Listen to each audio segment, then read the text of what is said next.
Hola, esto es Serifa y hoy vamos a hablar de Paul Auster y la trilogía de Nueva York. Antes de empezar, ¿vale? Antes de empezar con la reseña, voy a hacer algo que no hacemos nunca en Serifa, que es daros las gracias a todos por seguir el canal, porque bueno, este va a ser como el último vídeo de la temporada, ¿vale? Ya acaba junio, empieza julio, ya son vacaciones. No significa que no vayamos a subir ningún vídeo en vacaciones, pero quizá lo hagamos con temática así playera o lo que sea, pero no vamos a seguir subiendo uno a la semana porque estamos de vacaciones. Bueno, en realidad no estamos de vacaciones, vamos a estar liados con otras cosas, pero no vamos a poder seguir subiendo este ritmo de un libro por semana. Pero ya en septiembre sí que retomaremos ese ritmo de uno por semana. Aún así, estad atentos al canal porque alguna cosa sí que subiremos, ¿no? Y queríamos agradeceros que os hayáis suscrito. Queremos agradecer que os hayáis suscrito porque desde que empezamos esta nueva etapa en Serifa a principios de septiembre hasta ahora hemos subido el número de seguidores en un 700%. Entonces esto es gracias a vosotros, muchas gracias por seguirnos y nada, nos agrada mucho ver que los vídeos que estamos subiendo os gustan, ¿no? Entonces ya sí que vamos con Paul Auster y la trilogía de Nueva York. Entonces lo que muchos estaréis diciendo, siempre va a hacer una reseña de la trilogía de Nueva York, pues eso está súper reseñado. Evidentemente, sí, evidentemente. Como ya hemos dicho en otros vídeos anteriores, los dos vídeos anteriores, que han sido también de libros que son un poco antiguos, son de los años 70, de los años 60, este libro es de los años 80, este es un clasicazo, ¿vale? Todo el mundo le suena esto de la trilogía de Nueva York de Paul Auster, aunque no haya leído nada de Paul Auster, y claro, no se trata tanto de reseñarlos como de invitar a la lectura, porque hay que leer a Paul Auster y porque hay que leer esta trilogía de Nueva York y sobre todo porque tenéis que leer Ciudad de Cristal, que es la primera novela que publica Paul Auster, primera novela, no es la primera que publica porque ya había publicado otra con un seudónimo, pero es la primera novela que publica Paul Auster con su nombre, en efervescencia de la juventud y con la que pega el petardazo literario, ¿no? Bueno, como estaba diciendo, se trata de una invitación y a mí Paul Auster es como, tengo que confesaros que Paul Auster es como mi padre literario, porque yo empecé a leer mucho más en serio cuando terminé la carrera, ya tenía tiempo libre, empecé a leer y empecé con algunos autores como Oscar Wilde o Kafka o Borges, ¿no? Autores así que me gustaban mucho y que me tiraban mucho hacia adelante, pero no acababa de encontrar ninguno realmente contemporáneo. Estamos hablando del 2010, o sea que ya tenía mucho escrito Paul Auster, pero ninguno realmente más o menos así contemporáneo con el que yo me sintiera a gusto, ¿no? Y había leído Vargas Llosa, y había leído un montón de autores en español, en otros idiomas, traducido obviamente, y no acababa de encontrar yo esa cosa que a mí, ese pegamento que a mí me uniera al libro de una manera sistemática, ¿no? No solo en este libro, sino como quiero leer otro libro de este. Y me leí todo de Paul Auster. Leí Tombuctú, que no es que sea el libro más famoso de Paul Auster, ni el mejor, ni nada de eso, porque el protagonista es un perro, ¿no? Una historia de un perro y tal, y me lo leí de un tirón. Me encantó el estilo, conecté mucho con él y empecé a leer toda la obra de Paul Auster, todo lo que cayó en mis manos. Bueno, leí todo, me faltarían 2 o 3 libros en aquella época, pero leí prácticamente todo. Y como os digo, él ha forjado mucho cómo veo yo la literatura también, ¿no? Hasta el punto de que, digamos que tengo una serie de defectos que son los mismos defectos que se le achacan luego a él, ¿no? Las críticas que se le hacen son los mismos y que yo tomaba con mucha naturalidad como si eso fuera realmente así. Así que, como digo, para mí Paul Auster es un poco mi padre literario en la novela contemporánea, ¿no? Y esta trilogía de Nueva York, yo la leí hace muchos años, como estoy diciendo, y yo no recordaba que era tan buena, tan sublime y tan espectacular. Y claro, tiene todo el sentido que Auster se haya convertido en un autor fundamental de la literatura norteamericana de los últimos años del siglo XX, de principios del XXI, porque este libro le abrió muchas puertas, ¿vale? Ciudad de Cristal le abrió muchas puertas. Este libro lo componen Ciudad de Cristal, Fantasmas y La habitación cerrada. Y como ya podéis ver por la carátula de esta edición tan bonita que sacó Anagrama de Otra vuelta de tuerca, donde están como los libros más icónicos de cada autor que tienen ellos en catálogo, lo van colocando aquí. También está Perec, también está editada aquí, ¿no? Y ¿quién más? No recuerdo. Bueno, como veis aquí, pues esto tiene que ver sobre todo con la novela negra, la novela detective, ¿no? Ponía la novela policíaca. ¿Qué hace Paul Auster con Ciudad de Cristal? Os cuento un poco de qué va, por si no la habéis leído. Ya os digo, hay muchas reseñas sobre esto, pero bueno, os cuento un poco de qué va y os cuento por qué a mí me parece que hay que leerlo, ¿vale? El protagonista de Ciudad de Cristal es Quinn, que es un escritor de novelas, que hacía novelas como narrativa contemporánea, muy seria y tal, y que un día se aburre y empieza a escribir novelas de detectives con un seudónimo que es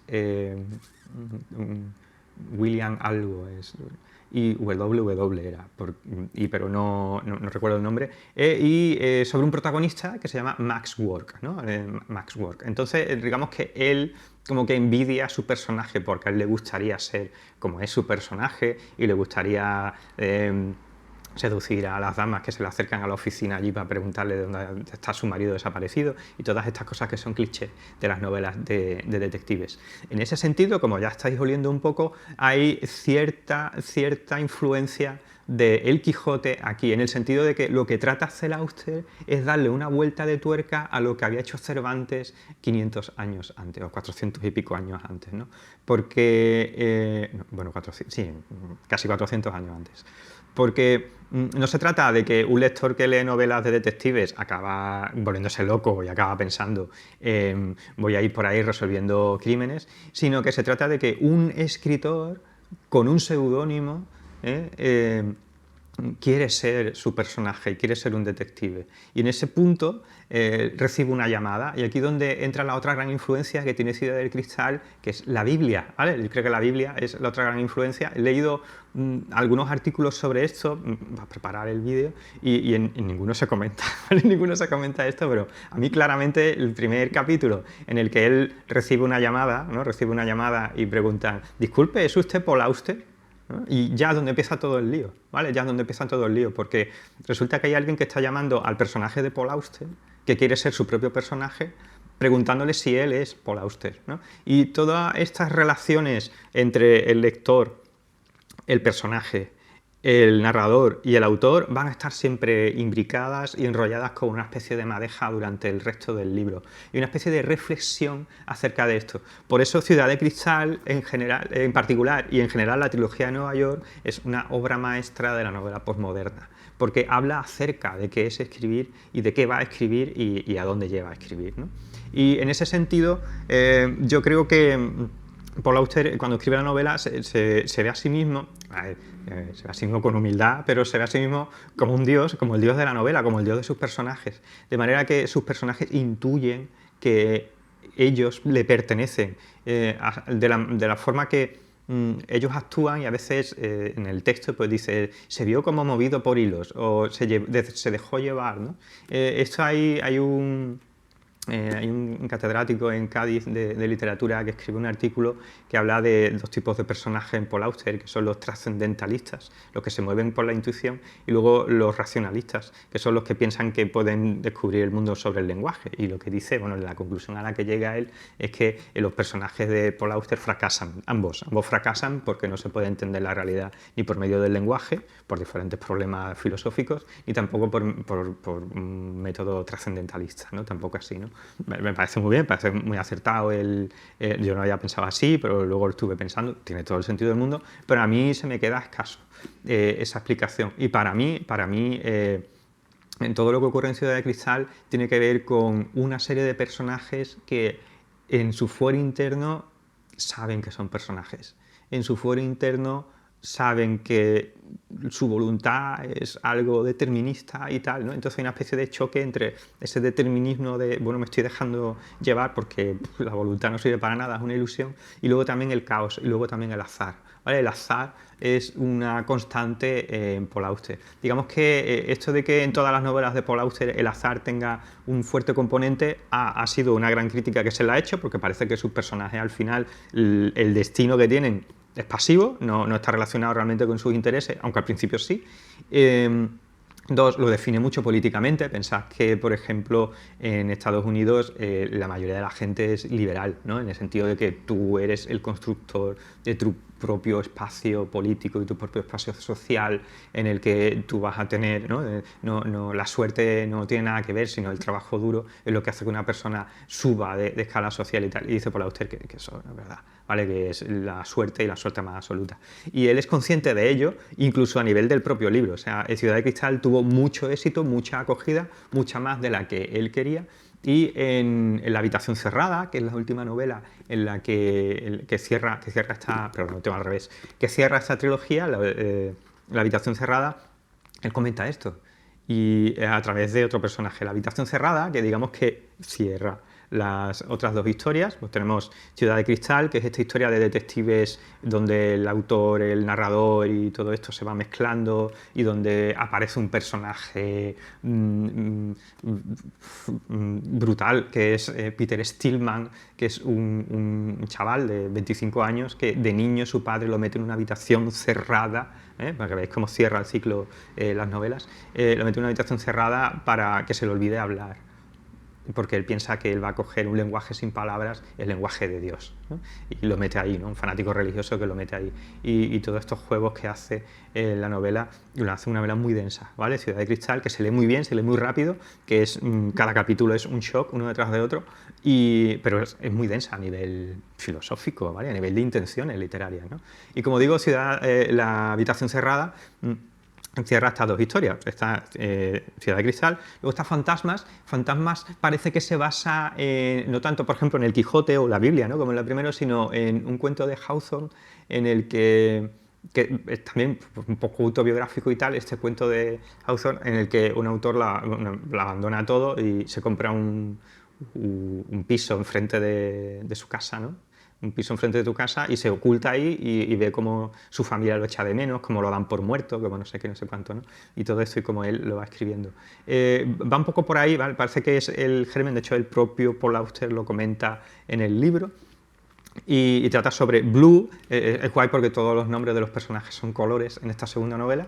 Blue va detrás de uno que se llama Brown, porque otro que se llama White, creo que era, lo contrata para que lo siga, y entonces es un escritor que vive en una habitación que casi no sale muy poco, y él está viviendo en la habitación de enfrente y se ve y va viendo cómo funciona y todo esto, ¿no? Esa referencia de Hawthorne que hace el propio Auster, creo que la hace el propio Auster dentro, si no recuerdo mal, muy esclarecedora a nivel de intenciones también. Y La habitación cerrada va sobre... vuelve a la novela de detectives, como estas dos, una novela de detectives, pero de otra manera diferente, porque se trata de que, digamos que la mujer de un amigo suyo de la infancia, al que hace mucho que no ve y que ha desaparecido, lo contrata, pero no para que averigüe dónde está, sino para que se haga cargo, como editor, de los libros que ha escrito su marido y que están metidos en un montón de cajas en un armario, ¿no? Y entonces supone eso como una especie de viaje, ¿no? De viaje del editor hacia el mundo del autor de su amigo y de cómo él lo envidiaba y de cómo él poco a poco lo va sustituyendo, ¿vale? Poco a poco va sustituyendo a ese amigo suyo que ha desaparecido y no se sabe dónde está. Esa historia, que se llama La habitación cerrada, es la que hace más referencia a las otras dos. Digamos que Paul Auster se preocupa de unir las dos novelas anteriores con esta, de algún modo, y cierra este ciclo de esta fantástica trilogía de Nueva York, que ya digo que es una obra maestra, ¿no? Pues a mí me ha gustado muchísimo, lo he disfrutado el doble que lo disfruté la primera vez que lo leí, y yo creo que es un autor imprescindible que deberíais leer. Quizás si leéis una novela un poco más moderna, por ejemplo 4321, que también tenemos reseñado en el canal, lo reseñamos hace un año, en la etapa anterior. Es una novela mucho más larga que habla de todo esto en el fondo, sobre todo los aspectos sociales, de los aspectos postmodernos de la novela no habla tanto, pero sí que habla de la suerte y de cómo la suerte influye en el devenir de la gente, ¿no? En esa novela, quizás si la leéis os va a parecer muy larga, la verdad es muy larga, son 1000 páginas de novela y no tan condensada como esta, ¿no? Entonces a lo mejor tenéis una imagen un poco diferente. Entonces, aunque hayáis leído, por ejemplo, novelas como 4321 y no os haya gustado, yo os recomiendo que leáis esta primera novela de Paul Auster, porque es de las mejores, ¿vale? ¿Cuál es el ranking de novelas de Paul Auster? No tengo ni idea. No lo sé, ¿vale? Tampoco las he leído todas. Hay algunas que me quedan todavía. La última que sacó, esta que también ha sido un tochaco, tampoco la he leído. y alguna por en medio también. Vértigo la tengo a medio leer, la leí, pero tuve que dejar de leerlo por un motivo y no la he recuperado. Pero yo creo que esta es de las mejores, ¿vale? Entre Leviatán, El Palacio de la Luna y estas tres sale alguna de las mejores. Así que yo os recomiendo que, aunque hayáis leído previamente algo de Paul Auster y no os haya gustado mucho o haya dejado un poco así fríos, esta quizás sí os va a gustar, ¿vale? Es donde se ve aquí aquello que dicen de que la mejor producción de un ser humano se hace en torno a los 30 años y después de los 30 años vives de eso, ¿no? Un poco, ¿no? Sobre todo se dice de científicos más que de literatos, porque la literatura, digamos que es una carrera un poco más de fondo quizá que la investigación, ¿no? Donde las buenas ideas se tienen eso, en torno a los 28 y 35 años. Pues esta novela, que la escribió entre los 28 y los 35 años, es de lo mejorcito que tiene. Así que yo os recomiendo encarecidamente que leáis la trilogía de Nueva York y sobre todo la primera de las novelas, Ciudad de Cristal, que yo digo que os va a gustar mucho. Así que recomendación de Serifa, Paul Auster, la trilogía de Nueva York.